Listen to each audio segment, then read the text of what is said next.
ഏത് സിനിമ വരുന്ന സമയത്തായാലും തന്നാൽ മതി എന്നതിനാണ് അവർ പറഞ്ഞത്. ഇപ്പോഴും 4,89,50,000 രൂപ ഈ പണം കൂടെ ചേർത്തല്ല സിനിമ നിർമ്മിച്ചിരിക്കുന്നത്. അങ്ങനെയാണെങ്കിൽ അവർ പറയുന്നത് ഈ പണം കൂടെ ഞങ്ങളുടെ 5 കോടി രൂപ മുതലാക്കിയാണ് ചെലവഴിച്ചാണ് ഈ സിനിമ നിർമ്മിച്ചിരിക്കുന്നത്. അപ്പോൾ ഞങ്ങൾക്കും ഇതിൽ അവകാശം ഇല്ല എന്നാണ് അവർ ചോദിക്കുന്നത്. ഇത് നമുക്ക് സാമാന്യ ബുദ്ധിക്ക് പറ്റുന്ന കാര്യങ്ങൾക്ക് ഉത്തരം പറയാം. എനിക്ക് 1 കോടി രൂപ തിയേറ്ററുകാരെ ഇപ്പോഴും തരാനുണ്ട്. 4 വർഷങ്ങൾക്ക് മുൻപ് മുതൽ തരാനുള്ളതാണ്. 1 കോടി രൂപ തിയേറ്ററുകളിൽ നിന്ന് ഇപ്പോഴും കിട്ടാനുണ്ട്. ഇത് 4 വർഷത്തിന് മുൻപുള്ളതാണ്, ഇപ്പോഴും കിട്ടാനുണ്ട്. അപ്പൊ ഇത് കാൽക്കുലേറ്റ് ചെയ്യുന്ന സമയത്ത് രണ്ടും ഒരുപോലെ. കാരണം 2 തന്നിട്ട് ഈ പറയുന്ന തന്നിട്ട് കുറച്ച് നാളാളായുള്ളൂ, മറ്റത് ഒരുപാട് വർഷമായത്. അപ്പൊ അതുകൊണ്ട് പിന്നെ മുൻകാലങ്ങളിൽ നോക്കാം, നമുക്ക് തരേണ്ട സമയത്ത് പോലും സിനിമ തരാതെ 6 മാസം 1 വർഷം കഴിഞ്ഞ് തന്ന എത്രയോ സിനിമകളുണ്ട്. അപ്പൊ അതിനൊക്കെ എന്താ ഉത്തരം പറയാം? അപ്പൊ നമുക്ക് തിരിച്ചു പറഞ്ഞൂടെ, ഞങ്ങളുടെ കാശ് കൊണ്ട് നിങ്ങൾ തിയേറ്റർ പണിതില്ലേ എന്ന് ചോദിക്കാമല്ലോ. അപ്പൊ എന്തെങ്കിലും കൂടി തിയേറ്റർ ആവുമോ? അങ്ങനെ വിവാദത്തിലേക്കൊന്നും പോകാനില്ല. അതിന് അങ്ങനത്തെ ഒരു ഡിസ്കഷനിൽ പോയിട്ട് ഇതിന് പ്രസക്തമായ കാര്യം ഉണ്ടാകുന്നില്ല. താങ്കൾ പറയുന്നത് ഒരു വിഭാഗം തിയേറ്റർ ഉടമകൾ മാത്രമാണ് താങ്കളെ എതിർത്തത് എന്നുള്ളതാണ്, അതായത് അവരുടെ ഡിവിഷൻ ഉണ്ടായി എന്നാണോ? അല്ല, ഞാൻ വിചാരിക്കുന്നത് എന്നെ എതിർക്കുന്ന തിയേറ്ററുകാരേ ഇല്ലെന്നാണ് ഞാൻ വിചാരിക്കുന്നത്. വ്യക്തികൾ മാത്രമായിട്ടാണ് എനിക്ക് തോന്നുന്നത്. എനിക്ക് എന്റെ തോന്നലാണ്. തിയേറ്റർ ഉടമകൾ എന്ന് പറയുന്നത് തിയേറ്റർ അതിന് ഉടമകളാണല്ലോ. അവർ ഒരു വിഭാഗം താങ്കൾ പറഞ്ഞ 80 തിയേറ്റർ മാത്രമേ കരാർ ഒപ്പിട്ടെന്ന് പറയുന്നു. അങ്ങനെ മറ്റുള്ളവർ മനഃപൂർവ്വം താങ്കളെ ചീറ്റ് ചെയ്ത് അല്ലെങ്കിൽ മനഃപൂർവ്വം ദ്രോഹിക്കാൻ വേണ്ടി മാറി നിന്നാണ് ഉദ്ദേശിക്കുന്നത്. ഇല്ല, ഞാൻ അങ്ങനെ പറയില്ല. കാരണം അങ്ങനെ പറയുന്ന ഒരു സംവിധാനം എനിക്ക് ഉണ്ടായിട്ടില്ല. എനിക്ക് തിയേറ്ററുകാരെ കുറ്റപ്പെടുത്താൻ പാകത്തിന് എനിക്ക് അങ്ങനെ ഒരു ഇൻസിഡന്റ് എന്റെ ജീവിതത്തിൽ ഉണ്ടായിട്ടില്ല. മുൻകാലങ്ങളിൽ നമ്മൾ സിനിമ ചെയ്ത സമയത്ത് എല്ലാവരും എന്നെ സപ്പോർട്ട് ചെയ്തിട്ടുള്ളൂ, നാളെയും സപ്പോർട്ട് ചെയ്യുമെന്ന് ഞാൻ വിശ്വസിക്കുന്നു. മാറി നിന്നു എന്ന് പറയുന്നത് സ്വാഭാവികമായിട്ട് ചിലപ്പോൾ അവർക്കൊരു കമ്മിറ്റ്മെന്റ് ഉണ്ടായിട്ടുണ്ടാകാം, വേറെ പടങ്ങൾ വെച്ചിട്ടുണ്ടാകാം, അല്ലെങ്കിൽ ഈ പടം കളിച്ചുകൊണ്ടിരിക്കുമ്പോൾ ഒരാഴ്ച വേറെ പടം കളിക്കണമെന്ന് ആഗ്രഹം ഉണ്ടായിട്ടുണ്ടാകും. കേരളത്തിലെ തിയേറ്ററുകാർ എല്ലാവർക്കും ആഗ്രഹം അതാണല്ലോ. എനിക്ക് കേരളത്തില് കുറച്ച് തിയേറ്റർ സ്ക്രീനുകൾ എനിക്കുണ്ട്, ആശീർവാദ് സിനിമാസിനുണ്ട്. ഈ പ്രസ്ഥാനം നടന്നു പോകണമെന്ന് ഏറ്റവും കൂടുതൽ ആഗ്രഹിക്കുന്ന ആള് ഞാൻ തന്നെയാണ്. തിയേറ്ററുകാരൻ ഈ തിയേറ്റർ എന്ന് പറയുന്ന സംവിധാനം ഒരിക്കലും മുമ്പോട്ട് പോകാതിരിക്കില്ല എന്ന് ഞാൻ വിശ്വസിക്കുന്നു. അതുകൊണ്ടാണല്ലോ നമ്മൾ അതിനകത്ത് പൈസ ഇൻവെസ്റ്റ് ചെയ്തിരിക്കുന്നത്. ഒരുപാട് സ്ക്രീനുകൾ എനിക്ക് സ്വന്തമായിട്ടുണ്ട്, ഞാൻ ലീസിനെടുത്ത് നടത്തുന്നുണ്ട്. അപ്പൊ ഈ പ്രസ്ഥാനം മുമ്പോട്ട് പോകണം, ഇത് മുമ്പോട്ട് പോയി പറ്റും. മുമ്പോട്ട് പോകാൻ പ്രത്യേകിച്ച് തടസ്സങ്ങളൊന്നുമില്ല. ഇതെന്താണ് ഇതിന്റെ റീസൺ, ഇതിന്റെ കാര്യം, ഒരു സത്യം എന്താണെന്ന് പറയാതെ എന്തൊക്കെയോ സംസാരിക്കുന്നത് എന്താണെന്ന് എനിക്കിതുവരെ മനസ്സിലാക്കില്ല. അതുകൊണ്ട് എന്താണ് ദോഷം എന്ന് വെച്ചാൽ, കേരളത്തിലെ തിയേറ്ററുകാരുടെ അടുത്ത് നമ്മൾ പറയുന്നു, ഞാൻ ഈ സംഘടനയില് ഫിയോക് എന്ന് പറയുന്ന സംഘടനയില് ഉണ്ടാകുന്ന സമയത്തും അത് ഉണ്ടാക്കിയ സമയത്തും ഉണ്ടായി കഴിഞ്ഞിട്ട് 4 വർഷവും പ്രസിഡന്റായിട്ടിരുന്ന ഒരാളാണ് ഞാൻ അതിനകത്ത് പ്രസിഡന്റായിട്ടിരുന്നിട്ട് ഇപ്പോൾ അതിന്റെ ഒരു കുറച്ച് ആൾക്കാർ കൂടി പറയുന്നത് എന്താണ്, ആന്റണി പെരുമ്പാവൂർ പ്രൊഡ്യൂസറുടെ ആളായിട്ട് നിന്നിട്ട് അതിനെ എന്തോ നശിപ്പിക്കാൻ പോയെന്നാണ് പറയുന്നത്. അപ്പൊ ഇതൊക്കെ ഒരു നമുക്ക് അതിന് നമ്മൾ തിരിച്ച് വലിയ കമന്റ് പറഞ്ഞ് വലിയ ആളാകാനൊന്നും ഞാനില്ല. പക്ഷെ ഇതൊക്കെ ഇങ്ങനെയൊക്കെ സംസാരിക്കുമ്പോൾ നമ്മൾ ആ ഒരു സംസാരിക്കുന്ന സമയത്ത് സന്തോഷമല്ല. ഇത് ഒരുപാട് ശരിക്കും എന്തുകൊണ്ട് ഈ ചർച്ച പൊളിഞ്ഞു എന്നാണ് താങ്കൾ പറയാൻ ഉദ്ദേശിക്കുന്നത്? എന്തുകൊണ്ട് ഈ ചർച്ച പൊളിഞ്ഞു? അതായത് ഒരു വാക്കിൽ ഞാൻ മനസ്സിലാക്കുന്ന കാര്യം പറഞ്ഞാൽ, നമ്മൾ കേരളത്തിൽ മോഹൻലാൽ സാറിനെ വെച്ചാൽ, ഞാൻ മോഹൻലാൽ സാറിനെ കോട്ട് ചെയ്യുന്നത് എന്താന്ന് വെച്ചാൽ, ഞാൻ എല്ലാ സിനിമയും ലാൽ സാറിനെ വെച്ച് എടുത്തിരിക്കുന്നു. ഞാൻ മുമ്പോട്ട് എന്റെ ജീവിതത്തിൽ ഞാൻ ലാൽ സാറിനെ വെച്ച് സിനിമ എടുക്കാൻ ആഗ്രഹിച്ചിട്ടുള്ളൂ. അതുകൊണ്ട് ഞാൻ ലാൽ സാറിന്റെ പേര് പറയുന്നു. ലാൽ സാറിനെ വെച്ച് ഒരു വലിയ സിനിമ എടുക്കുക എന്ന് പറഞ്ഞാൽ കേരളത്തിൽ 25-30 കോടി രൂപ ചെലവ് ചെയ്താണ്. ഈ 35 കോടി രൂപ ചെലവ് ചെയ്ത് കഴിയുമ്പോൾ ആ നിർമ്മാതാവിന് 10 കോടി രൂപയുടെ ആയിരിക്കാം ഒരു ഇൻവെസ്റ്റ്മെന്റ്, അതിന്റെ റിസ്ക്. അത് തിയേറ്ററിൽ ചിലപ്പോൾ 6, 7, 8, 15, 20 കോടി വരെ. അപ്പൊ റിസ്ക് എന്ന് പറയുന്നത് വളരെ കുറച്ചാണ്. അതേസമയത്ത് നമ്മൾ ഇത് സ്വപ്നം കണ്ടാണ് ചെയ്തത്. ഈ സിനിമ കുഞ്ഞാലിമരയ്ക്ക ഇത്രയും കോടി രൂപ മുടക്കി സിനിമ എടുക്കുമ്പോൾ അതിനകത്ത് ഇൻവെസ്റ്റ്മെന്റ് റിട്ടേൺസ് എന്ന് പറയുന്നത് ചിലപ്പോൾ 50 കോടി കിട്ടേണ്ടി വരും. അപ്പൊ മറ്റതും ഇതും തമ്മിൽ കമ്പാരിസൺ ഇല്ല. അപ്പൊ ഇത്രയും വലിയ സിനിമ എടുത്ത് ഇത് എല്ലാവരും കാണിക്കണം എന്നൊരു ആഗ്രഹം നമുക്കുള്ളതുപോലെ ഇത് കളിക്കുന്ന തിയേറ്ററുകാർക്കും വേണം. ഇവര് 40 കോടി രൂപ എന്ന് പറയുന്നു, 10 കോടി രൂപ, 15 കോടി രൂപ എന്ന് പറഞ്ഞാൽ 650 സ്ക്രീൻ 3 ലക്ഷം രൂപ വെച്ച് കൊടുത്തു കഴിഞ്ഞാൽ 20 കോടി രൂപ ഉണ്ടാവും. വ്യക്തമാക്കേണ്ട കാര്യം തന്നെയാണ്. ഒരു സ്ക്രീൻ 3 ലക്ഷം രൂപ വെച്ച് മുടക്കിയാൽ 20 കോടി രൂപ ഉണ്ടാവും. അപ്പൊ 3 കോടി രൂപയിൽ 3 ലക്ഷം രൂപ കൊടുത്താൽ 2 ലക്ഷം രൂപ ഷെയർ വന്നുള്ളൂവെങ്കിൽ അവർക്ക് വരുന്ന നഷ്ടം 1 ലക്ഷം രൂപയാണ്. ആ 1 ലക്ഷം രൂപ നഷ്ടപ്പെടാൻ ഇവിടെ ഒരു തിയേറ്ററുകാരും തയ്യാറല്ല. എത്രയോ കോടി ആന്റണി പെരുമ്പാവൂർ നഷ്ടപ്പെട്ടാലും കുഴപ്പമില്ല എന്നുള്ള ആറ്റിറ്റ്യൂഡ് തെറ്റാണ്. അത് പണ്ടുകാലം മുതലേ നിലനിൽക്കുന്നതാണ്. അതിൽ നിന്ന് മാറാൻ പാടില്ലാത്തതാണ്. ഒരിക്കലും മാറാൻ പാടില്ല എന്ന് ഞാനും പറയുന്നതാണ്. കാരണം എനിക്കും തിയേറ്ററുള്ളതാണ്.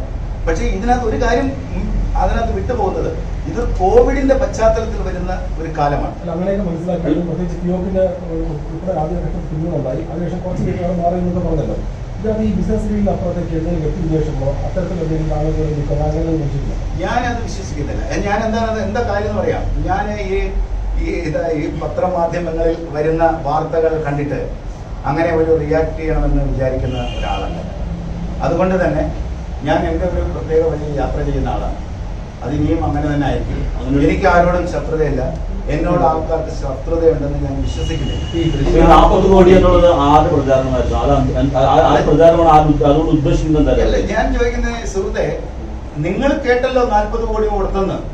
അത് കേട്ടപ്പോ ഞങ്ങളത് കൊടുത്തിട്ടില്ല എന്നെങ്കിലും പറയാൻ ഒരു സാമാന്യ മര്യാദ എന്ന് പറയുന്നത് അത് ഒരു ബഹുമാനമാണല്ലോ. ആന്റണി പെരുമ്പാവൂര്, മോഹൻലാൽ സാർ, ഇവരെല്ലാം ഇത്രയും, അതായത് ഒരു കാലഘട്ടം നമുക്കറിയാം. പുലിമുരുകൻ എന്ന് പറഞ്ഞൊരു സിനിമ വന്നതിന് ശേഷമാണ് ഒരു മലയാളത്തിലേക്ക് തന്നെ ഒരു മാറ്റം ഉണ്ടാകുന്നത്. ആ മാറ്റത്തിന്റെ ഏറ്റവും വലിയ യാത്രയാണ് ഇപ്പൊ നടന്നത്. അതിനെ അങ്ങനെ തന്നെ കണ്ടിന്യൂ ചെയ്ത് ഇനിയും 100 കോടിയും 150 കോടി രൂപയും മുടക്കി സിനിമകൾ എടുത്ത് അന്യഭാഷകളോട് നമ്മൾ അതുപോലെ ആകുന്ന പോലത്തെ ഒരു യാത്രയല്ലേ വേണ്ടത്. സ്വാഭാവികമായിട്ടും ഇൻഡസ്ട്രി ഈ ഘട്ടത്തിൽ താങ്കൾക്ക് ഒരാൾ സിനിമ നൽകാതിരിക്കുക ചെയ്യുന്ന ഒരു പ്രതിച്ഛായ ഉണ്ടാക്കിയിട്ട് അത്തരത്തിൽ ഡിഫമേഷൻ മനസ്സിലാക്കി വരുന്നത് അല്ല. ഞാനത് ചേട്ടാ, ഞാൻ ചോദിക്കുന്നത്, നിങ്ങൾ ചോദിക്കൂ, നിങ്ങൾ ഈ പറഞ്ഞവരോട് ചോദിക്കൂ. ഞാൻ എന്താ ഉത്തരം പറയേണ്ടത്? ഞാൻ വാങ്ങിച്ചിട്ടില്ല എന്ന് പറഞ്ഞു. ഞാൻ വാങ്ങിച്ച പൈസ എത്രയാണെന്ന് പറഞ്ഞു.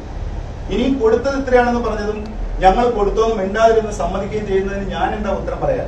എനിക്ക് ഉത്തരം പറയാൻ ഫിഗർ കിട്ടുന്നു. ഇതിൽ അനിൽ പെരുമ്പാവൂർ ഏറ്റവും ആദ്യം മുന്നോട്ട് വെക്കുന്ന ഒരു മിനിമം ഗ്യാരണ്ടി. ഒരു സിനിമ തീർന്നു നമുക്ക് അഡ്വാൻസ് പൈസ തരുന്നു. അതിലൊരു മിനിമം ഗ്യാരണ്ടി വേണം. അത് മിനിമം ഗ്യാരണ്ടി കേരളത്തിൽ കേട്ടുകേൾവില്ല എന്നാണ് തിയേറ്റർ ഉടമകൾ കേട്ടു. പിന്നെ എന്താണ് അനിൽ പെരുമ്പാവൂർ മിനിമം ഗ്യാരണ്ടി എന്ന വാക്ക് ഞാൻ പറഞ്ഞിട്ടില്ല. മിനിമം ഗ്യാരണ്ടി എന്ന വാക്ക് ഞാൻ പറയാത്തത്, ഇത് സിനിമാ തിയേറ്ററുകൾ മുമ്പോട്ട് നയിക്കുക എന്ന് പറയുന്നത് വളരെ സത്യസന്ധമായി വേണ്ട കാര്യമാണ്. അതിനെ തകർക്കുന്ന ഒരു ഫോർമാറ്റുമായിട്ട് ഞാൻ വരില്ല. ഞാൻ വന്നിരുന്നെങ്കിൽ നിങ്ങൾക്ക് ഇപ്പൊ ഞാൻ വേറൊരു കാര്യം ചോദിക്കട്ടെ. കുഞ്ഞാലി മരക്കാർ തിയേറ്ററിലും OTT-യിലും വന്നാൽ ഈ തിയേറ്ററുകാർ കുറെ കളിക്കില്ല, കുറെ പേര് കളിക്കുമല്ലോ. അപ്പൊ ഈ സംഘടനയ്ക്ക് എന്താ ഈ പ്രസക്തി? ഞാൻ അതിനില്ല. ഞാനിത് പിളർക്കാൻ നടക്കുന്ന ആളല്ല. എന്റെ ജോലി സംഘടന പിളർക്കലല്ല. സംഘടന പിളർക്കാൻ വേണ്ടിയാണ് ഇപ്പോഴത്തെ ഫിയോക്ക് കളിക്കുന്നത്. ഞാനതിന് സുഹൃത്തെ, ഞാൻ ഇതിന് ഉത്തരവില്ല. കാരണം എനിക്ക് പറയാൻ എന്റെ കാര്യം മാത്രമേ അറിയാവൂ. മലയാള സിനിമയുടെ ഒരു നട്ടെല്ലാണ്. അമ്മ സംഘടനയുടെ ഭാരവാഹിയാണ്. ഇതിന്റെയൊക്കെ മലയാള സിനിമയിൽ പതിറ്റാണ്ടുകളായി നിലനിൽക്കുന്ന ഒരാളുമാണ്. ഒരു കോവിഡ് പ്രതിസന്ധി കഴിഞ്ഞ് കലാരംഗങ്ങളൊക്കെ ഉണരുമ്പോൾ അത് തിയേറ്ററുകൾ വഴി ആ മേഖലയ്ക്ക് ഒരു ഉണർവാകുന്നതിന്റെ ഒരു ബാധ്യത മോഹൻലാലിനും അതുപോലെ ആശീർവാദിനും ഒക്കെ ഇല്ലേ? ഈ കേവലം കച്ചവട കണക്കുകൾക്കപ്പുറം ഈ ഒരു ബാധ്യതയില്ല. കഴിഞ്ഞ ലോക്ക്ഡൌൺ കഴിയുമ്പോഴത്തേക്ക് ദൃശ്യം വന്നു. ദൃശ്യം വലിയ വിജയമാകേണ്ട തിയേറ്ററിലെ സിനിമയാണ്. പലരും അത് പറയുകയും ചെയ്തു. മറ്റു പല ചെറുകിട പടങ്ങളും ഒക്കെ മമ്മൂട്ടിയുടെ പ്രൈസും മണ്ണും ഒക്കെ തിയേറ്ററുകളിൽ റിലീസ് ചെയ്താൽ വലിയ ആഘോഷമായി കളക്ഷനും ലഭിച്ചു. ഇത്തരം ഈ കച്ചവട കണക്കിനപ്പുറം മോഹൻലാലിനൊരു ബാധ്യത. അതായത് നമ്മൾ ആദ്യം പറഞ്ഞതിനകത്ത് ഇതിന്റെ ഉത്തരം ഉണ്ടായിരുന്നു. ഞാൻ ഒന്നുകൂടെ പറയാം. കാരണം ഇത് ചോദ്യം വരുമ്പോൾ നമ്മൾ സ്വാഭാവികമായിട്ടും ഉത്തരം പറയണം. നമ്മൾ സാധാരണ ചെലവെടുത്ത ചിത്രങ്ങൾ അതിന് സാധ്യമാകും. ആ നഷ്ടങ്ങൾ സഹിക്കാൻ പറ്റും. വലിയ നഷ്ടങ്ങൾ നമുക്ക് സംഭവിച്ചാൽ നമുക്ക് മുമ്പോട്ട് യാത്ര ചെയ്യാൻ പറ്റാതാകും. ആ ഒരു യാത്ര ചെയ്യണമെന്നുള്ള സ്വപ്നം കൊണ്ടാണ് ഇത് ഇങ്ങനെ ചെയ്യേണ്ടി വരുന്നത്. ഈ ദൃശ്യം തിയേറ്ററുകളിൽ OTT-യിൽ റിലീസ് ചെയ്തപ്പോൾ അങ്ങ് നൽകിയ ബൈക്കിൽ പറഞ്ഞത് മരക്കാറുണ്ടല്ലോ, അത് റിലീസ് ചെയ്യാവുന്നതാണ്. അതിനുശേഷം 4 സിനിമകൾ OTT-യിലേക്ക് അങ്ങ് മരക്കാറിന്റെ പേരിൽ കൊടുത്തു എന്നുള്ളതാണ് തിയേറ്റർ ഉടമകളുടെ വാദം. അങ്ങനെയെങ്കിൽ 5ഓളം സിനിമകൾ OTT-യിൽ നൽകുന്നത് ശരിയാണോ എന്നാണ് അവരുടെ ചോദ്യം. ശരി, ഞാൻ കുഞ്ഞാലി മരക്കാറെന്ന സിനിമ എടുത്ത് കയ്യിൽ വെച്ച് ദൃശ്യം 2 എന്ന് പറയുന്ന സിനിമ എടുത്ത് കൊടുത്തപ്പോൾ തീർച്ചയായിട്ടും ഞാൻ പറഞ്ഞതാണ്. ഞാൻ പറഞ്ഞ സമയത്ത് ഞാൻ അതിനുശേഷമാണ് തിയേറ്ററിലേക്ക് കൊടുക്കാൻ വേണ്ടിയിട്ട് ഈ എഗ്രിമെന്റുമായിട്ട് ചെല്ലുന്നത്. ഇത് ഇൻസിഡന്റ് നടന്ന സമയത്തിന് ശേഷമാണ്. അപ്പൊ ഞാൻ ചോദിക്കുന്നത്, ഇന്ന് ഞാൻ കുഞ്ഞാലി മരക്കാർ കൊടുക്കാൻ തയ്യാറാകുന്നതിന് മുൻപ് ഈ കോവിഡ് തുടങ്ങിയ സമയത്ത് കൊടുത്താൽ പോരായിരുന്നു? ചോദ്യം ഞാൻ ചോദിക്കുന്നത് കറക്റ്റ് തന്നെയാണല്ലോ. ഞാൻ എന്തിനാണ് 20 മാസം കയ്യിൽ വെച്ചുകൊണ്ടിരുന്നത്? തിയേറ്ററിൽ കളിക്കാൻ തന്നെയാണ്. അതിനു വേണ്ടി തന്നെയാണ് ദൃശ്യം 2 സിനിമ എടുത്തത്. സത്യമാണ്. താങ്കൾ എത്രയാണ് തിയേറ്ററുകാരിൽ താങ്കൾ 25 കോടിയാണോ അഡ്വാൻസ് ചോദിച്ചത്? അത് കൃത്യമായി പറയാമോ ചേട്ടാ എന്നാണ് അവർ പറയുന്നത്? ഞാൻ പറയാം. തിയേറ്ററുകാരുടെ സംഘടന പൈസ തരുന്നത് അവരുടെ സംഘടന പറയുന്നതിനേക്കാൾ കൂടുതൽ തിയേറ്ററുകാർ എനിക്ക് തരും. എന്ന് വെച്ചാൽ പൈസ അഡ്വാൻസിന്റെ ഒരു ഡിസ്പ്യൂട്ട് നിലനിൽക്കുന്നില്ല. നിലനിൽക്കുന്ന ഡിസ്പ്യൂട്ട് എന്ന് പറയുന്നത്, നിലനിൽക്കുന്ന കാര്യം എന്ന് പറയുന്നത് ഒരു മിനിമം ഗ്യാരണ്ടി എന്ന് പറയുന്നത്. മിനിമം ഗ്യാരണ്ടി ഇതിനകത്ത് സത്യം എന്താണെന്ന് വെച്ചാൽ നമ്മൾ ഇവരുടെ അടുത്ത് പറഞ്ഞു, ഈ സിനിമ നിങ്ങൾ കളിച്ചു കഴിയുമ്പോൾ നിങ്ങൾക്ക് എന്തെങ്കിലും എനിക്ക് പ്രോബ്ലം ഉണ്ടായാൽ, എനിക്ക് പ്രശ്നമുണ്ടായാൽ വലിയ പ്രശ്നമായിരിക്കും വരുന്നത്. കാരണം അങ്ങനെയാണ് നമുക്ക് തോന്നുന്നത്. അങ്ങനെ വന്നാൽ നിങ്ങൾക്ക് പറ്റുന്ന ഒരു ഫോർമാറ്റിൽ എന്നെ നിങ്ങൾ എന്ത് സഹായിക്കുമെന്നാണ് ചോദിച്ചത്. അതായത് നഷ്ടം ഏറ്റെടുക്കാൻ എല്ലാം പറ്റില്ല എന്ന് എനിക്കറിയാം. ഏറ്റെടുക്കാൻ എനിക്ക് 100 രൂപ നഷ്ടം വന്നാൽ അവർക്കത് എടുക്കാൻ പറ്റില്ല. 1 ലക്ഷം രൂപ നഷ്ടം ഏറ്റെടുക്കാൻ പറ്റാത്തവർക്ക് ഇതിന്റെ മൊത്തം നഷ്ടം ഏറ്റെടുക്കാൻ പറ്റില്ലല്ലോ. അപ്പൊ അവർക്ക് പറയാമല്ലോ, ഒന്നുപോലെ ഞങ്ങൾക്കത് പറ്റില്ല, അല്ലെങ്കിൽ പറയാം ഞങ്ങൾ 1 രൂപ നഷ്ടം. എന്തും സംസാരിക്കാമല്ലോ. അതിനൊന്നും തയ്യാറില്ലാതെ ഞങ്ങൾക്ക് എന്തൊക്കെ നിങ്ങൾ മാധ്യമങ്ങൾക്ക് അറിയാത്ത ഒരു വെർഷനുമില്ല. എനിക്ക് ചാനലിൽ പറയാൻ ബുദ്ധിമുട്ടായതുകൊണ്ട് ഞാൻ പറയുന്നില്ല. ഇതിന്റെ പേരിൽ എന്തെല്ലാം ചർച്ചകളാണ് നടന്നുകൊണ്ടിരിക്കുന്നത്. 25 കോടിയുടെ ഫിഗർ ഇല്ല. 25 കോടി എന്നൊരു ഫിഗർ ഇല്ല. എന്തെങ്കിലും ഉപാധി വെച്ചിരുന്നു? ഞാൻ ഉപാധി വെച്ചല്ലോ. എന്റെ ഉപാധി എന്ന് പറയുന്നത് അത് ഉണ്ടെങ്കിലേ ഉള്ളൂ എന്നല്ല, എന്റെ ആഗ്രഹമാണ് പറയുന്നത്. എന്റെ ആഗ്രഹം പറയുമ്പോൾ അത് സാധിക്കില്ല, നമുക്ക് ഇന്നത് ചെയ്യാമെന്ന് പറയുന്ന ഓപ്ഷൻസ് രാജ്യത്തുണ്ട്. അവിടെ ഈ മിനിമം ഗ്യാരണ്ടി ഒരു സംശയം നേരത്തെ വെച്ചാൽ ഒരു ബാലൻസ് സംശയമുണ്ട്. മിനിമം ഗ്യാരണ്ടി എന്ന സാധനമാണ് വലിയ വിഷയമായി നിൽക്കുന്നത്. അതെവിടെയും സുരേഷ് കുമാർ ഉൾപ്പെടെ പറഞ്ഞു മിനിമം ഗ്യാരണ്ടി എന്നൊരു സംഭവം കേരളത്തിൽ ഇല്ല എന്ന് സുരേഷ് കുമാർ പറഞ്ഞു. എങ്കിൽ ഇത്രയും വലിയ എമൗണ്ടുകൾ താങ്കൾക്ക് അഡ്വാൻസ് തരുമ്പോൾ അത് അവിടെ തിയേറ്ററിൽ കളക്ഷൻ വന്നില്ലെങ്കിൽ ആ പൈസ എങ്ങനെ സഹായിക്കാമെന്ന് താങ്കൾ ചോദിച്ചു. ഏത് രീതിക്ക് സഹായിക്കാമെന്ന്. ലാഭം വന്നാൽ 65% വേണമെന്ന് താങ്കൾ ആവശ്യപ്പെട്ടു. തിയേറ്ററിൽ ഷെയർ 65% വേണം. അത് മലയാള സിനിമയ്ക്ക് കൊടുക്കുന്ന ഷെയർ തന്നെയാണ്. അല്ല, 60%മാണല്ലോ കിട്ടുന്നത്. ലാഭം വന്നാൽ എനിക്കൊന്നും വേണ്ട. ഇതൊന്നും ഒരു ചർച്ചയ്ക്കുള്ള വിഷയമല്ല. ഇത് അങ്ങനത്തെ ഒരു വിഷയമല്ല. എന്താ കാരണം വെച്ചാൽ അതിന്റെ പേരിൽ ഒരു പ്രോബ്ലം ഉണ്ടായതല്ല. ഒരു കാര്യം ഒരാൾ ആവശ്യപ്പെടുന്നത് ഇത് ആവശ്യപ്പെടുന്ന വ്യക്തിക്ക് മാത്രം എഫക്ട് ചെയ്യുന്ന കാര്യമാണ്. നിങ്ങൾ ചോദിക്കുന്നു, പ്രേക്ഷകൻ കാണാൻ വെയിറ്റ് ചെയ്യുന്നു, തിയേറ്ററുകാരൻ കളിക്കാൻ നിൽക്കുന്നു, എല്ലാവരും വേണമെന്ന് പറയുന്നു. പക്ഷെ ഈ സിനിമ അതിന്റെ എഫക്റ്റീവ് ആണെന്ന് പറയുന്ന ഒരാളാണല്ലോ. ആളുടെ സിനിമയാണ്. പക്ഷെ അതിനുശേഷം വന്ന സിനിമകൾ അത്രത്തോളം വലിയ ബിഗ് ബഡ്ജറ്റ് അല്ല. എന്നിട്ടും അതും എന്തുകൊണ്ട് OTT-ലേക്ക് പോയി? ഞാൻ ഈ കോവിഡ് എന്ന് പറയുന്ന ഒരു കാലം തുടങ്ങുന്നതിന് മുൻപ് റിലീസ് ചെയ്യാനിരുന്ന സിനിമയാണ് കുഞ്ഞാലി മരക്കാർ. ആ കാലഘട്ടത്തിൽ ഞാൻ 4 പടം അനൗൺസ് ചെയ്തിരുന്നു. 4 സിനിമ. ഒന്ന് ലാൽ സാർ ഡയറക്ട് ചെയ്യുന്ന ബാറോസ്, ഒന്ന് ഞങ്ങൾ അസോസിയേഷനുമായി ഡിസ്കസ് ചെയ്ത് ചെയ്യാൻ വേണ്ടിയിരിക്കുന്ന ഒരു സിനിമ, ഒന്ന് പ്രിയദർശൻ സാറുമായിട്ട് ഞങ്ങളുടെ ഒരു പ്രോജക്ട്, ഒരു ബോക്സർ, പിന്നെ എമ്പുരൻ. അങ്ങനെ 4 സിനിമയാണ് ആശീർവാദ് ചെയ്യുന്നത് അനൗൺസ് ചെയ്യുന്നത്. നിങ്ങൾ ഈ പറയുന്ന സിനിമകളിൽ ഏതെങ്കിലും ആ ഒരു ചിത്രം ഇല്ലല്ലോ. അപ്പൊ സ്വാഭാവികമായിട്ടും ഇത് ഒരു കാര്യം നിങ്ങൾ മനസ്സിലാക്കണം. ഈ ദൃശ്യം 2 എന്ന് പറയുന്ന സമയത്ത് ഒരാളും കോവിഡിന്റെ സമയത്ത് വീട്ടിൽ നിന്ന് പുറത്തിറങ്ങില്ലായിരുന്നു. എല്ലാവരും വീടിനകത്ത് മാസ്ക് വെച്ചിരുന്ന കാലഘട്ടത്തിൽ മോഹൻലാൽ സാർ മാസ്ക് ഇല്ലാതെ ആ കൂട്ടത്തിൽ നിന്ന് അഭിനയിച്ചു. അപ്പോൾ ഒരുപാട് പേര് വന്നു. ഞങ്ങൾ ഒരുപാട് കഷ്ടപ്പെട്ടു. ലാൽ സാർ മാത്രം അഭിനയിക്കുന്ന മാസ്ക് വെക്കാൻ പറ്റില്ല. അന്ന് എല്ലാവരും വീട്ടിലിരിക്കുകയാണ്. ഞങ്ങൾ വീട്ടിലേക്ക് കയറി ചെല്ലുന്ന സമയത്ത് വീട്ടിൽ പോയിട്ട് ബാഗ് പുറത്ത് വെച്ചിട്ട് സാനിറ്റൈസർ ചെയ്തായിരുന്നു, വീട്ടിന് അകത്തോട്ട് കയറിയിട്ടില്ല. അങ്ങനെ ഒരു കാലഘട്ടത്തിൽ എടുത്ത സിനിമയാണ്. അതിനുശേഷം ഓരോ സാഹചര്യങ്ങളിൽ നിന്ന് ഓരോ സിനിമ എടുത്തു. ഇതെല്ലാം നമ്മളെ ത്യജിച്ച് ഈ തിയേറ്ററുകാർ കൊടുക്കാൻ വേണ്ടി നമ്മളൊക്കെ തയ്യാറാവുന്ന ആള് തന്നെയാണ്. നമ്മളൊന്നും OTT-യുടെ ആൾക്കാരല്ല. പക്ഷേ ഒരു സ്നേഹം എന്ന് പറയുന്ന ഒരു സംഭവം തീർച്ചയായിട്ടും ഉണ്ടാകില്ല.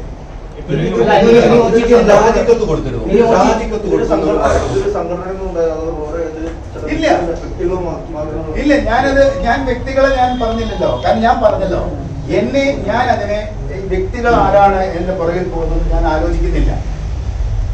ഞാൻ അതിനെ കുറിച്ച് ഒരു കമന്റും പറയാനില്ല. അതെ, ഞാൻ ഇനി ചെയ്യാൻ പോകുന്ന പുലിമുരുകൻ ചെയ്ത വൈശാഖും ഉദയനും ലാൽ സാറും കൂടി ഒരു സിനിമ ചെയ്താണ്.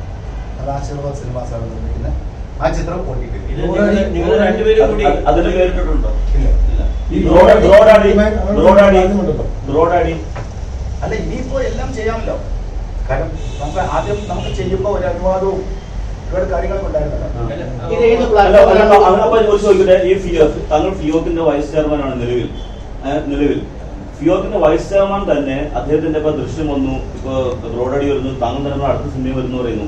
അങ്ങനെ ഫിയോക്കിന്റെ വൈസ് ചെയർമാൻ തന്നെ എല്ലാം OTT കൊടുക്കുമ്പോൾ ഒരു ധാർമ്മികത എന്നൊരു സംഭവമില്ല താങ്കൾക്ക്? സുഹൃത്തെ, ഇതെന്തറിയോ, ഇത് നിങ്ങള് നമ്മളെ മനസ്സിലാക്കാതെ നിങ്ങൾ സാധാരണത്വത്തിൽ നിന്ന് ചോദിക്കുന്ന ചോദ്യങ്ങൾ. സാധാരണ ധാർമ്മികത എന്ന് പറയുന്നത് നമ്മളെന്താ സിനിമയിൽ റിസ്ക് എടുക്കാത്ത ആളായിരുന്നു? നിങ്ങൾ ചോദിക്കുമ്പോൾ അതിനോട് ഉത്തരം പറ. ഞാൻ ചോദ്യം ചോദിക്കാം അങ്ങോട്ട്.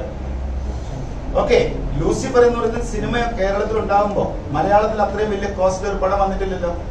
അന്ന് അതിന് നമ്മൾ പോയതാണല്ലോ. കുഞ്ഞാലി മരക്കാർ എന്ന് പറയുന്ന സിനിമ എടുക്കുന്നത് ഇത് നമ്മൾ അധ്വാനിച്ചുണ്ടാക്കിയ പൈസ തന്നെയാണ്, അല്ലെങ്കിൽ ഒരുപാട് പേരെടുക്കുന്നത് നമ്മളെ സഹായിച്ച പൈസയാണ്. അപ്പൊ ഇത് നമ്മുടെ ജീവിതത്തിന്റെ പ്രശ്നമാണ്. ഇത് എന്തിനാണ് എനിക്ക് ഈ പൈസ കൊണ്ട് എനിക്ക് എടുക്കാം 5 പടം വേറെ ലാൽ സാറിന് വെച്ച് തന്നെ എടുക്കാം. അപ്പൊ നമ്മള് സംസാരിക്കുമ്പോ നിങ്ങൾ ചിന്തിക്കേണ്ട എന്റെ റിക്വസ്റ്റ് ആണ്. കേരളത്തിന് പുറത്തും കാഴ്ചക്കാരില്ലേ? ഇതെന്തറിയോ, ഇത് നിങ്ങൾക്ക് അതിന്റെ ഒരു വിപണി, അതായത് വിപണി മറ്റുള്ള സ്ഥലത്തേക്ക് നമ്മൾ വ്യാപിപ്പിച്ച് വലുതാക്കണം. അതൊരു ജോലിയാണ്. ആ ജോലി നമ്മൾ ചെയ്യാൻ തയ്യാറാണ്. അത് ഒരു സിനിമയ്ക്കല്ല, എല്ലാ സിനിമകളും അങ്ങനെ ആകണമെങ്കിൽ ആരെങ്കിലും ഒക്കെ അതിന്റെ മുന്നിലോട്ട് വരണം. അങ്ങനെ വരുമ്പോഴാണ് അതിന്റെ വലിപ്പം ഉണ്ടാകുന്നത്. ഇപ്പൊ നമ്മള് അതർ സൈഡിൽ കേരളത്തിന് പുറത്തു പോയി കഴിഞ്ഞാൽ 50 ലക്ഷം രൂപ ഷെയർ വരുമെങ്കിൽ അത് 5 കോടി രൂപ ആക്കാൻ പറ്റണം. നമ്മുടെ ഇവിടെ കേരളത്തില് ഒരു പടം തമിഴ്നാട്ടിൽ നിന്നോ ഏതെങ്കിലും വരുന്ന സമയത്ത് ഇവിടുന്ന് എല്ലാ ഡിസ്ട്രിബ്യൂട്ടേഴ്സും പോകുന്നുണ്ട്, വില പറയുന്നുണ്ട്, വാങ്ങിക്കുന്നുണ്ട്, കൊണ്ടുവരുന്നുണ്ട്. നമ്മളെടുക്കുന്ന സിനിമയ്ക്ക് ഇവിടെ ആരെങ്കിലും വരുന്നുണ്ടോ? അങ്ങനെ വരാൻ പറ്റുന്ന ഒരു കാലം നമ്മൾ കാണുന്നു. അതിനുള്ള യാത്രയാണത്. ഇവിടെ ഒരു ചോദ്യം, മോഹൻലാലും തമ്മിൽ ഒരു ഡിസ്കഷൻ ഉണ്ടായിരുന്നു. അതിൽ അദ്ദേഹം പറഞ്ഞത് നമ്മൾ ശക്തി പ്രാപിക്കണം, നമ്മൾ ശക്തിപ്പെടണം എന്നാണ്. അതിന്റെ ഒരു സൂചന ഇത് OTT-യിലേക്ക് നമുക്ക് മുന്നോട്ട് പോകണം എന്നുള്ള ഒരു സൂചന തന്നെയാണോ? അല്ല, ലാൽ സാറിന് OTT കൊടുക്കണമെന്നുള്ള ആഗ്രഹമല്ല. ഇത് നമുക്ക് ജനങ്ങളെ കാണിക്കുകയും ഇത് ജനങ്ങൾ കാണുകയും ചെയ്യണമെന്നുള്ള ആഗ്രഹം കൊണ്ടാണ് ഇങ്ങനെ ഒരു സിനിമയിൽ വന്നത്. ഇതിന് കോവിഡ് പശ്ചാത്തലം എന്ന് പറയുന്ന സംവിധാനം വന്നുപോയി. അത് കഴിഞ്ഞപ്പോഴാണ് എല്ലാവരും ആശങ്കപ്പെടുന്നത്. ആ ആശങ്കയിൽ നിന്നാണ് നമ്മൾ തിയേറ്ററുകാരെ സമീപിക്കുന്നത്. അവര് നമുക്ക് സപ്പോർട്ട് ചെയ്യാന്ന് പറയുന്നത്, എഗ്രിമെന്റുകൾ കുറയുന്നത്. അത് കഴിഞ്ഞിട്ട് വീണ്ടും ഓപ്പൺ ചെയ്യുന്ന സമയത്ത് നമ്മളോട് ഡിസ്കഷൻ ഇരിക്കുന്നില്ല. അവർ വേറെ പടങ്ങൾ ചാർട്ട് ചെയ്യുന്നു, കളിക്കുന്നു. ഈ OTT-യുടെ എന്ത് വ്യവസ്ഥയിലാണ് ഇപ്പൊ നിങ്ങൾ മുന്നോട്ട് പോകുന്നത്? ഏത് പ്ലാറ്റ്ഫോമിലാണ്, ഏതിലാണ് കൊടുക്കുന്നത്? നമ്മള് ഇന്ന് വരെ ചെയ്യാത്തൊരു കാര്യം ഇന്ന് ചെയ്യാൻ പോകുന്നതാണ്. അതുകൊണ്ട് അതിന്റെ ബാക്കി ഡീറ്റെയിൽസ്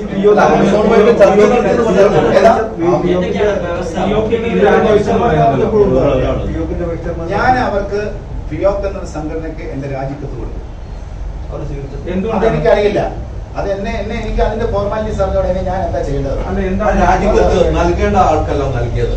സുഹൃത്തെ, ഇത് അവര് പറഞ്ഞ ദിലീപിന്റെ കയ്യിൽ കൊടുത്ത രാജിക്കത്ത് വായിക്കട്ടെ എന്നുള്ളത്. അല്ല, ഞാൻ പറയട്ടെ, ഞാൻ ഇതിനൊന്നും നിങ്ങൾ ഉദ്ദേശിക്കുന്ന പോലെ ഒരു വിവാദ വർത്തമാനത്തിനൊന്നുമില്ല. ഞാൻ മനസ്സിലാക്കിയത് അതിന് ഏറ്റവും കൂടുതൽ സ്ഥാനത്തിരിക്കുന്ന ആള് ചെയർമാൻ ആണെന്നാണ് ഞാൻ മനസ്സിലാക്കിയിരിക്കുന്നത്. എന്റെ അറിവുകളാണെന്ന് എനിക്ക് അറിഞ്ഞുകൂടാ. അപ്പോൾ അത് മാത്രമല്ല, എനിക്ക് സംഘടന ഉണ്ടാക്കിയ ആളാണ്, എന്റെ ഏറ്റവും ടോപ്പിലുള്ള ആളാണ്. അപ്പൊ സ്വാഭാവികമായിട്ടും അതാണ് ശരിയെന്ന് എനിക്ക് തോന്നി, ഞാൻ അത് കൊടുത്തു. ഇപ്പൊ തന്നെ നിങ്ങൾ പറഞ്ഞല്ലോ അത് വീട്ടിൽ പോയിരുന്നു വായിക്കട്ടെ എന്ന് പറഞ്ഞത്. അപ്പൊ അതിനകത്തിന് ആ വർത്തമാനത്തിന് ഒരു സുഖമില്ലല്ലോ. അല്ല, അതാ ഞാൻ പറഞ്ഞത്. അപ്പൊ അതിന് ഞാൻ എന്താ പറയേണ്ടത്? ഞാൻ ഇതിനകത്ത് എന്തിനാ ഞാൻ ഇതിനകത്ത് മറ്റുള്ളവരുടെ കാര്യം സംഘടനയിൽ തുടരുമോ? ഞാൻ എല്ലാ സംഘടനയിലും ഉണ്ടല്ലോ. ഇപ്പോൾ എനിക്ക് ആ സംഘടനയിൽ ഞാൻ അതിനകത്ത് പറഞ്ഞിട്ടുണ്ട്, ക്ലിയർ ആയിട്ട് പറഞ്ഞിട്ടുണ്ട്. എന്താണ് രാജിവെക്കാനുള്ള കാരണം? എന്താണ് ഞാൻ ഇത്രയും സമയം സംസാരിച്ചത് മനസ്സിലായിട്ടുള്ള കാര്യം? തിയേറ്ററുകാരുടെ സംഘടന എന്റെ ഈ സിനിമയുമായിട്ട് നടത്തിയ അപ്രോച്ചിനോട് എനിക്ക് വിയോജിപ്പുണ്ട്. എന്നോട് ആരും സംസാരിച്ചിട്ടില്ല. എന്നോട് ഒരു മീറ്റിങ്ങിന് വിളിച്ചിട്ടില്ല. ഏതോ ഒരു ചാനലിൽ ഏതോ ഒരു ഇതിനകത്ത് ഞാൻ കേട്ടു, മോഹൻലാൽ സാറിനോട് സംസാരിച്ചത് കൊണ്ട് ആന്റണി വിയോജിച്ചു വന്നു. എനിക്കറിയില്ല. ഈ രാജിക്കാരി പറയുന്ന പോലെ തന്നെ ഈ സിനിമ തിയേറ്ററിൽ എത്തിയില്ലെങ്കിൽ അത് എങ്ങനെയായിരിക്കും കാണുക എന്ന് പറഞ്ഞത് ഈ സിനിമയുടെ വിധിയായിരിക്കും എന്ന് പറഞ്ഞു. അല്ല, ഞാൻ ചോദിക്കുന്നേ, അതിന് അങ്ങനെ അല്ലല്ലോ അതിനെ പറയേണ്ടത്. നിങ്ങൾ തന്നെ പറയൂ. ഞാൻ സംസാരിച്ചതില് ആരെങ്കിലും വിഷമിപ്പിക്കാൻ വേണ്ടി ഞാനൊന്നും സംസാരിച്ചിട്ടില്ല. അതേ സമയത്ത് പലരും മറ്റുള്ളവരെ വിഷമിപ്പിക്കാൻ വേണ്ടി സംസാരിക്കണമെന്നാണ് ഞാൻ മനസ്സിലാക്കുന്നത്. ഇതിനകത്ത് തിയേറ്ററിലെ മെമ്പേഴ്സ് ഒക്കെ അവരൊക്കെ നല്ല ആൾക്കാരാണ്. എത്ര വർഷമായിട്ട് നമ്മൾ സിനിമ കളിക്കുന്നവരാണ്. അതുപോലെ തന്നെ മോഹൻലാൽ അതിന്റെ പിന്നിൽ പോകുന്നു. മോഹൻലാൽ ഒരു ബിസിനസ്സുകാരനായി മാറിയെന്നാണ് ഫിയോക്കിന്റെ പ്രസിഡന്റ് പറയുന്നത്. ഞാന് അതിന് ഉത്തരം പറയുന്നില്ല. നിങ്ങളെപ്പോലുള്ള ആൾക്കാർ കാണുമ്പോൾ നിങ്ങൾ വിലയിരുത്തൂ. ഞാൻ എന്തിനാണ് അതുപോലത്തെ രീതിയിൽ സംസാരിക്കുന്നത്? സംഘടനയിലെ മെമ്പർഷിപ്പ് ആണോ അത് വൈസ് മെമ്പർഷിപ്പ് ആണോ? ഞാന് പുതിയ ഒരു സംഘടന, പുതിയ ഒരു നേതൃത്വം വരുന്നത് വരെ, ആ സംഘടനയിൽ വരുന്നത് വരെ അവിടെ തുടരാൻ താല്പര്യമില്ല. പുതിയ സംഘടനയിലെ പുതിയ നേതൃത്വം വരുന്ന സമയത്ത് അവർക്ക് താല്പര്യമുണ്ടെങ്കിൽ എനിക്ക് സഹകരിക്കാൻ താല്പര്യം. മെമ്പർഷിപ്പ് ഞാൻ എല്ലാ സ്ഥാനവും ഞാൻ ഒന്നാമത് ഞാൻ എക്സിക്യൂട്ടീവ് കമ്മിറ്റിയിലൊന്നും ഒരു സംഘടനയും ഇല്ല. എല്ലാത്തിലും മെമ്പർ മാത്രമാണെന്നേ ഉള്ളൂ.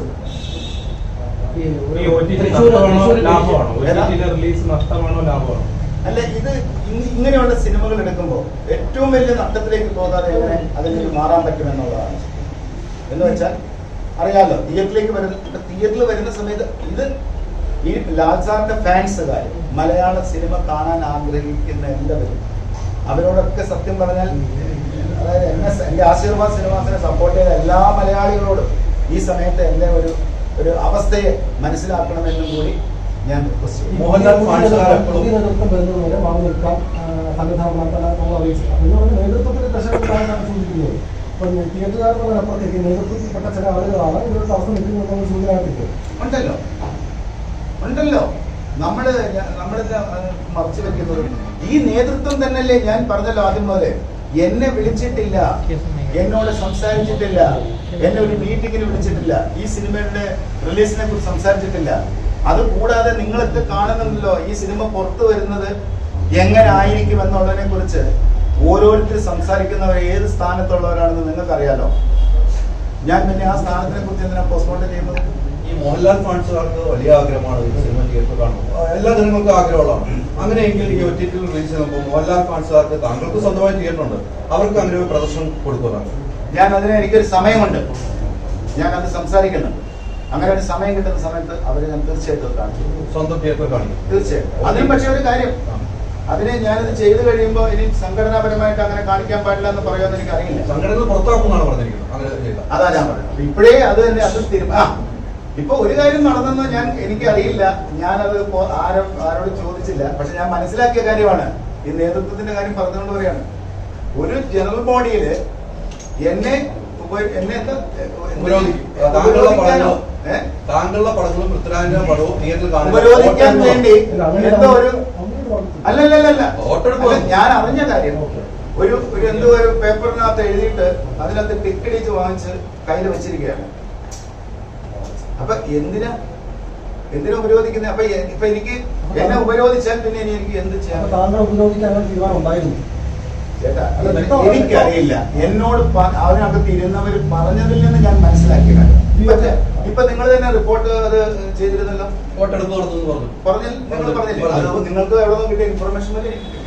അപ്പൊ ഈ മരക്കാല OTTക്ക് ശേഷം തിയേറ്ററിൽ ഉണ്ടാകുന്നതാണോ? ഇവിടെ OTTയിലും തിയേറ്ററിലും ഒന്നിച്ച് കളിച്ചാൽ ഇവിടെ എന്ത് സംഭവങ്ങൾ പ്രശ്നം ഉണ്ടാക്കില്ലേ? നമ്മളത് വീണ്ടും അതിനകത്ത് യുദ്ധം ചെയ്ത് ഇനി തിയേറ്ററുകാരെ ബുദ്ധിമുട്ടിക്കാൻ പോകുന്ന എന്തിനാണ്? ആശീർവാദിന്റെ സ്ക്രീനിൽ ഉണ്ടാവുമോ? ഏത്? ഇല്ല. ഞാൻ അങ്ങനത്തെ തെറ്റുകൾ ചെയ്യാൻ ആഗ്രഹിക്കുന്നില്ല. ഈ തെറ്റിന് എനിക്ക് ന്യായം, അതായത് എനിക്ക് ശരിയുണ്ട്. ഞാൻ സംഘടനയെ കുഴപ്പിക്കാൻ നടക്കുന്ന ആളല്ല. ഒരു സംഘടനയും ഞാൻ എതിരല്ല. എല്ലാ സംഘടനയിലും ഞാൻ മെമ്പറാണ്. ഈ OTTയുടെ റിലീസ് ഡേറ്റ് എന്താണ്? ചേട്ടാ, അത് ഇന്ന് നടന്ന ഒരു തീരുമാനമായതുകൊണ്ട് അതിനെ കുറിച്ച് നമുക്ക് അറിയില്ല പറയാം. അത് ആധികാരികമായിട്ട് നമുക്ക് വലിയ തോതിൽ വ്യാപാരമാണോ? വലിയ തോതിൽ അധിക തുക ലഭിക്കുന്നുണ്ടോ? മുടക്കിയ മുതലേക്കാൾ വലിയ തുക OTTക്കാർക്ക് ഇല്ല. അതങ്ങനെയല്ല. ഇത് വലിയ ചിത്രങ്ങൾ കേരളത്തിലെ തിയേറ്ററുകളിൽ തന്നെയാണ് വരേണ്ടത്. അല്ലാതെ വേറെ തിയേറ്റർ എന്ന് പറയുന്ന പ്രസ്ഥാനം മുമ്പോട്ട് പോകണമല്ലോ. അത് തിയേറ്ററിൽ തന്നെ വരണം. നമ്മളിനി സിനിമകൾ എടുക്കുന്നുണ്ടല്ലോ. അതൊക്കെ നേടാനുള്ള ഒരു ലാഭം കിട്ടും OTT പോയാൽ. എന്താ നമ്മുടെ സ്വപ്നങ്ങൾ? അല്ല അതല്ല കറക്റ്റ്. നമ്മളുടെ സ്വപ്നങ്ങളെല്ലാം പോകുന്ന പോലെ ചിലപ്പോ അല്ലാത്ത ഫോർമാറ്റിലായി പോയാൽ ആകാം. ഈ കാലഘട്ടമായതുകൊണ്ട്, കോവിഡ് കാലമായതുകൊണ്ട് അത് മാത്രമേ 100% പറയാൻ പറ്റും. ഈ 40 കോടി എന്നൊരു സംഭവം വീണ്ടും ആവർത്തിക്കുകയാണ്. സുരേഷ് കുമാർ എനിക്ക് നൽകിയ ഒരു ഇന്റർവ്യൂ പറയുന്നു 40 കോടി ആവശ്യപ്പെട്ടിരുന്നു. പിന്നീട് 25 കോടിയാക്കി താങ്കൾ കുറഞ്ഞു. ആദ്യം ഫിയോക്ക് 10 കോടി നൽകാമെന്ന് പറഞ്ഞു, പിന്നീട് 15 കോടി നൽകാമെന്ന് പറഞ്ഞു. താങ്കൾ 25 കോടിയാക്കി പണം കുറച്ചിരുന്നു എന്നുള്ള ചേംബറിലെ ചർച്ചയിൽ താങ്കൾ പറഞ്ഞു എന്നതിനാണ് പറഞ്ഞത്. അത് സത്യമല്ലേ? 40 കോടി രൂപ വേണമെന്ന് ഞാൻ പറഞ്ഞാൽ കേരളത്തിലെ തിയേറ്ററുകാർക്ക് തരാൻ പറ്റില്ല എന്ന് തിയേറ്ററുകാർക്കും അറിയാം, എനിക്കും അറിയാം, സമൂഹത്തിനും അറിയാം, എല്ലാ അസോസിയേഷനും അറിയാം.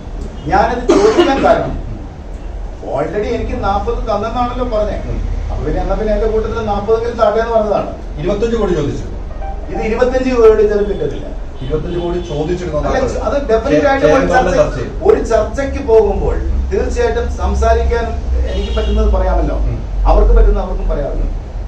ഇപ്പൊ 15 കോടി രൂപ തരാമെന്ന് പറഞ്ഞെന്ന് പറഞ്ഞു, അതിന്റെ പേരിൽ ഒരു ഡിസ്പ്യൂട്ട് ഉണ്ടായോ, എന്തുകൊണ്ടാണ് ഇന്ന് ചർച്ച നടക്കാതിരുന്നത് എന്ന് വ്യക്തമായിട്ട് സുരേഷ് കുമാർ സാറും രഞ്ജിത്തേട്ടനും പറഞ്ഞിട്ടെന്നാണ് ഞാൻ മനസ്സിലാക്കുന്നത്.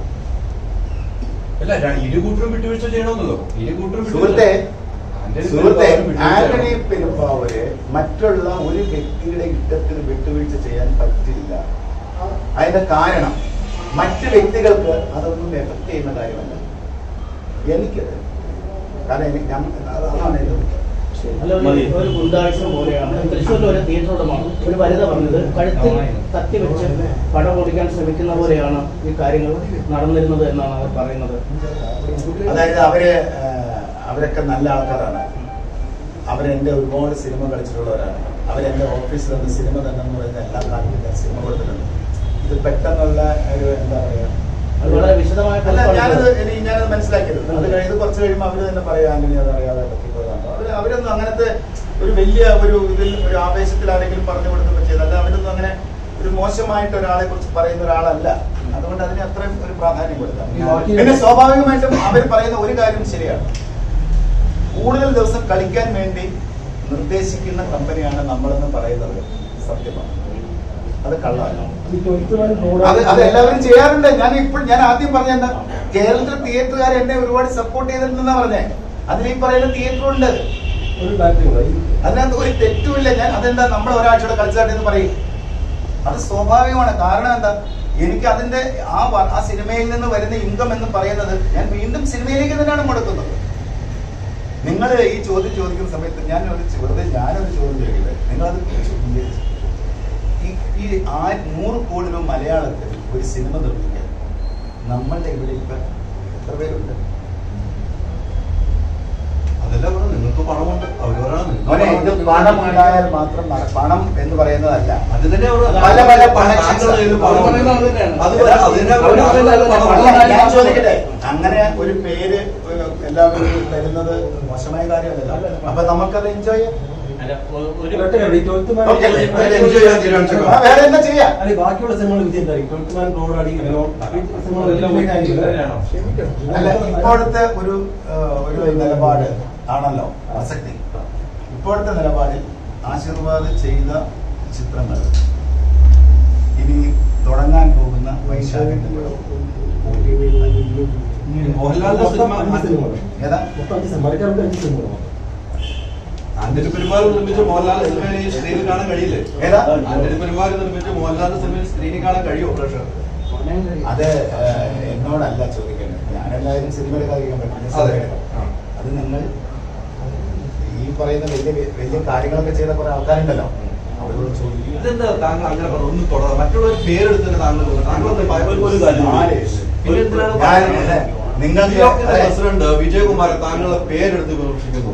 താങ്കൾ പറഞ്ഞ തലപ്പത്ത് അല്ല, ഞാൻ ചോദിക്കുന്നത് അദ്ദേഹം അത് പറഞ്ഞോട്ടെ. എനിക്കതിന് അദ്ദേഹത്തോട് എന്തെങ്കിലും പിണക്കം പറഞ്ഞോ? പറഞ്ഞില്ലല്ലോ. ഞാൻ ആരോടെങ്കിലും എനിക്ക് വിയോജിപ്പുണ്ടെന്ന് പറഞ്ഞോ? ഞാൻ പറഞ്ഞില്ലല്ലോ. പ്രിയദർശൻ ഇത് സമ്മതിച്ചു. എന്നാണ് സമ്മതിച്ചത്? നമ്മൾ ഇത് ഞാൻ പറയട്ടെ, പ്രിയദർശൻ സാറിന് പെട്ടെന്ന് സമ്മതിക്കാൻ ലാൽ സാറിനും പ്രിയ സാറിനും പറ്റില്ലല്ലോ, ഒരിക്കലും പറ്റില്ല. അവര് നമ്മുടെ ഒരു സാഹചര്യത്തിനെ മനസ്സിലാക്കുമ്പോഴാണ് അത് നമ്മൾ അതിന് വീണ്ടും ട്രൈ ചെയ്യാണ്. അവരുടെ സന്തോഷത്തിന്റെ കൂടെ നിൽക്കണം എന്നുള്ളത് കൊണ്ട് വീണ്ടും ട്രൈ ചെയ്തുകൊണ്ടിരിക്കലാണ്. ഇത് നിങ്ങൾ തന്നെ പറയാം, ഇത് കൊടുത്തെന്ന് പറഞ്ഞിട്ടാണല്ലോ ആന്റണി പെരുമ്പാവൂരിനെ ഉപരോധിക്കാൻ പോയത്, എഴുതി വാങ്ങിച്ചത്. അപ്പൊ കൊടുത്തിട്ടുണ്ടായിരുന്നില്ലല്ലോ. അപ്പോഴും എന്താണ് അതിന് നിങ്ങൾ അവരോട് ചോദിക്കും.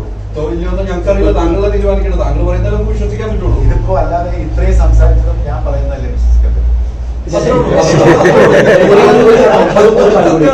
താങ്കൾ പറയുന്ന ഈ 100 കോടിയുടെ ബജറ്റ്, ആ ബജറ്റ് എന്നുള്ളത് ഇൻഫ്ലേറ്റഡ് ആണ്. അത്തരം ഒരു ബജറ്റ് ഈ സിനിമ എത്തിയിട്ടില്ല. മാക്സിമം 60-അപ്പുറത്തേക്ക് പോയിട്ടില്ല എന്ന് തിയേറ്റർ പറയുന്നുണ്ട്. സുഹൃത്തേ, ഞാൻ ചോദിക്കട്ടെ, ഇത് അങ്ങനെയാണെന്ന് വിചാരിക്കുക. എനിക്കിതിനൊന്നും ആയില്ല, എല്ലാവരും ഫ്രീ ആയിട്ട് ചെയ്തതാണെന്ന് വിചാരിച്ചോ. ആ അദ്ദേഹത്തിന്റെ പ്രസ്താവനയും ഇതുമായിട്ട് എന്താ ബന്ധം? ഇതൊരു വ്യക്തിയുടെ സ്വാതന്ത്ര്യമല്ലേ?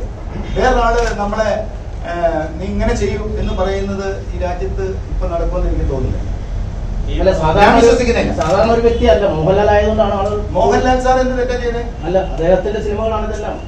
ചേട്ടാ, ലാൽ സാറിന്റെ സിനിമകൾ, ലാൽ സാർ സിനിമയിൽ അഭിനയിച്ചിട്ട് ഇത്രയും സിനിമകൾ അഭിനയിച്ചു. ലാൽ സാർ ആന്റണി പെരുമ്പാവൂരിന്റെ സിനിമകൾ ലാൽ സാറിന്റെ കൂടെ ചേർന്ന് നിന്ന് ചെയ്തു. എന്നിട്ട് ഈ ഒരു കാലഘട്ടത്തിൽ എത്രയോ വലിയ സിനിമകൾ എടുത്തു. ദൈവാനുഗ്രഹത്താൽ പലരും വിജയിച്ചു.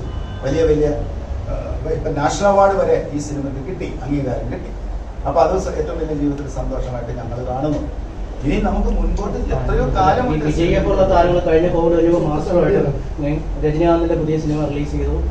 ശിവകാർത്തികന്റെ ഡോക്ടർ കേരളത്തിലടക്കം നല്ല കളക്ഷനായി മുന്നോട്ട് പോകുന്നു. ഇവരൊക്കെ കാണിക്കുന്നത് അവരുടെ ആ സ്ഥലത്തോടുള്ള ഒരു സ്നേഹവും ആ മേഖലയോടുള്ള ഒരു സ്നേഹമല്ലേ പ്രകടിപ്പിക്കുന്നതാണ്.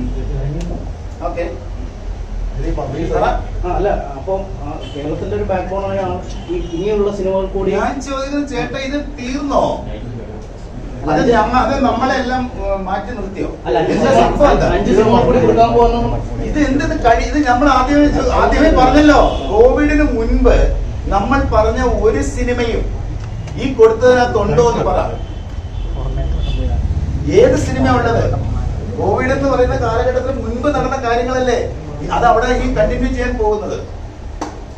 ഇപ്പൊ നടക്കുന്നതൊക്കെ ഇത് കോവിഡിന്റെ കാലഘട്ടത്തിൽ. ഇത് ഒരു കാര്യമില്ല, കോവിഡിന്റെ സമയത്ത് ഒരുപാട് പേർക്ക് ജീവിതത്തിന് മാർഗം ഉണ്ടാക്കിയതാണ്. ഇനി മന്ത്രി സജി ചെറിയാൻ ആവശ്യപ്പെട്ടിരുന്നത് പരമാവധി സിനിമകൾ സജി ചെറിയാൻ സാറിന്റെ സാന്നിധ്യത്തിൽ അദ്ദേഹത്തിന് ഒരു ബഹുമാനവും നഷ്ടപ്പെടാതിരിക്കാൻ വേണ്ടിയാണ് ഇന്ന് ചേംബർ വിളിച്ച് അവരുടെ മീറ്റിംഗ് വേണ്ടെന്ന് പറഞ്ഞത്. കാരണം ഇത് അവരാണ്, ഞാനല്ല. എന്ത് തീരുമാനം എടുത്താലും, അസോസിയേഷൻ എന്ത് തീരുമാനം സജി ചെറിയാൻ സാറിന്റെ മുന്നിൽ വെച്ചെടുത്താലും അംഗീകരിക്കാൻ ഞാൻ തയ്യാറാണെന്നാണ് പറഞ്ഞത്. പകുതി മാറ്റിവെച്ച് ആരും സംസാരിക്കാൻ പാടില്ല. ആന്റണി പെരുമ്പാവൂരുണ്ടെങ്കിലും ചർച്ചയ്ക്ക് കാര്യമുള്ളത് സജി ചെറിയാൻ മെയിൽ ചെയ്തു. താങ്കൾക്ക് അസൗകര്യമുണ്ട്. ഇതിനകത്ത് ഞാൻ മെയിൽ ചെയ്തതിനകത്ത് ഏറ്റവും നല്ല വാക്ക് വേറെ ഉണ്ട്. ആ വാക്കോടെ കണ്ടുപിടിക്കേ, അല്ലെങ്കിൽ ഞാൻ പറഞ്ഞു തരാം. പറയൂ. അല്ല, നിങ്ങളുടെ ഞാൻ പറഞ്ഞല്ലോ, എന്റെ സാന്നിധ്യം, ഞാൻ അവിടെ ഇല്ല. എനിക്ക് പെട്ടെന്നുണ്ടായ ഒരു കാര്യമായാലും എത്താൻ പറ്റിയില്ല. അവിടെ ഏത് തീരുമാനം സാറിന്റെ മുന്നിൽ വെച്ചെടുത്താലും ഞാൻ അത് സമ്മതിക്കാമെന്നാ പറഞ്ഞിരിക്കുന്നത്. താങ്കൾ പറഞ്ഞ മരക്കാർ സിനിമ വലിയ മികച്ച സിനിമയാണ്. അപ്പൊ അത് OTT കൂടുന്നത് തങ്ങളുടെ കച്ചവടം, സാമ്പത്തിക പ്രശ്നമാണ്. പക്ഷെ മറ്റുള്ള സിനിമകൾ പോകുമ്പോൾ സ്വാഭാവികമായും മോഹൻലാലുള്ളവർ മറ്റൊരു കലാപൂരി മറ്റുള്ള മോഹൻലാൽ അടക്കമുള്ളവർ ഈ മറ്റുള്ള സിനിമകൾ പോകുമ്പോൾ ആ രീതിക്കാൻ പറ്റുമോ?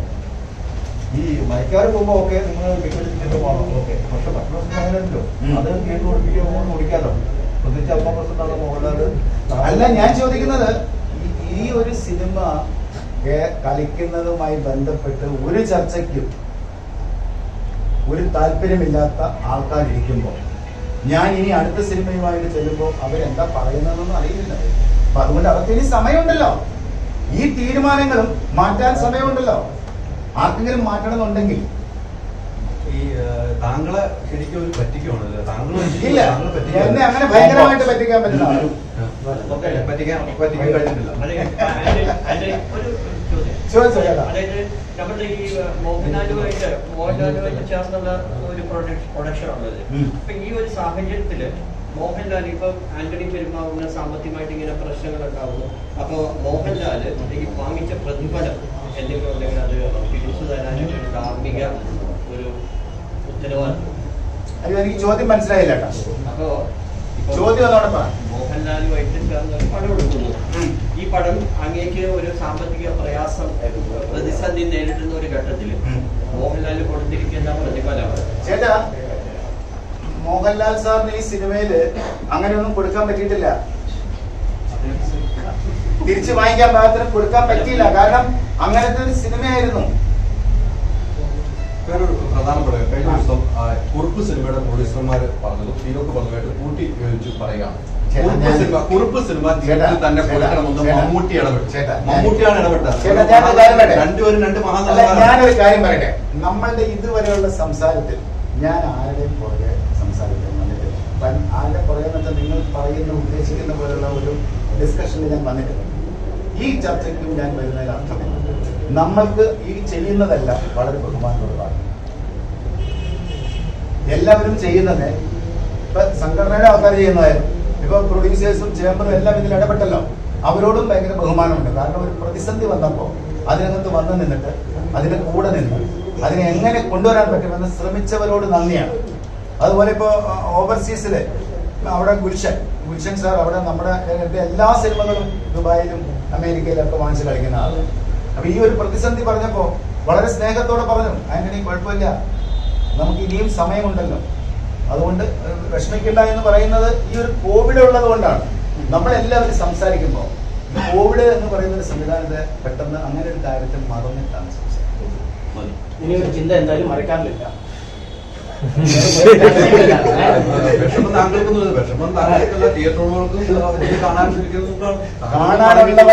കാണാനുള്ളവർക്കെല്ലാം നമ്മളെ തിയേറ്ററിൽ പ്രദർശനവും കൊടുത്തു നമ്മുടെ സ്വന്തം തിയേറ്ററിൽ അവരുടെ ആഗ്രഹത്തിന് നമ്മൾ സാധിച്ചു. അങ്ങനെ ഉണ്ടാവും. അല്ല, അങ്ങനെ ഉണ്ടാകും. പക്ഷെ അതിനകത്ത് നിങ്ങളൊരു കാര്യം പറയണം. അത് ഉണ്ടാകണമെങ്കിൽ എന്നെ ഇനി വീണ്ടും ഉപദ്രവിക്കരുത്. എന്റെ ജീവിതമാർഗമാണ് സിനിമ തിയേറ്ററിൽ നടക്കുന്നുണ്ട്. അതെല്ലാം കൂടി പഠിപ്പിക്കരുത്. അവരെ എതിർത്തുകൊണ്ട് ഞാൻ ഒരു സംഘടനയെ എതിർത്തിട്ടില്ലല്ലോ. ഞാൻ ഏത് സംഘടനയിൽ നിന്നാലും ആ സംഘടനയിൽ ഞാൻ എതിർത്തിട്ടില്ല. അവർ പറയുന്ന എല്ലാ നിയമങ്ങളും അനുസരിച്ചപ്പോഴുള്ളൂ. അതിന് ഞാൻ വൈകാറ്റ് ചെയ്തിട്ടില്ല. ഒരു സിനിമ കളിക്കരുതെന്ന് പറഞ്ഞാൽ അവർ 4 വർഷം ഞാൻ ഇരുന്നപ്പോ ഞാൻ അതിനകത്ത് ഇരുന്നപ്പോ ഒരു ദിവസം പോലും തിയേറ്ററുകൾ അടച്ചിട്ടിട്ടില്ല. മറ്റത് എപ്പോഴും തിയേറ്റർ പ്രശ്നമായിരുന്നല്ലോ. ഇപ്പൊ അങ്ങനെയൊന്നുമല്ലല്ലോ. ഇത് ഞാൻ മനസ്സിലാക്കുന്നത് ചിന്തിക്കുന്ന ആൾക്കാർക്ക്, അറിവുള്ള ആൾക്കാർക്ക് അതിനെക്കുറിച്ച് ആലോചിച്ചാൽ എന്നെ മനസ്സിലാവും.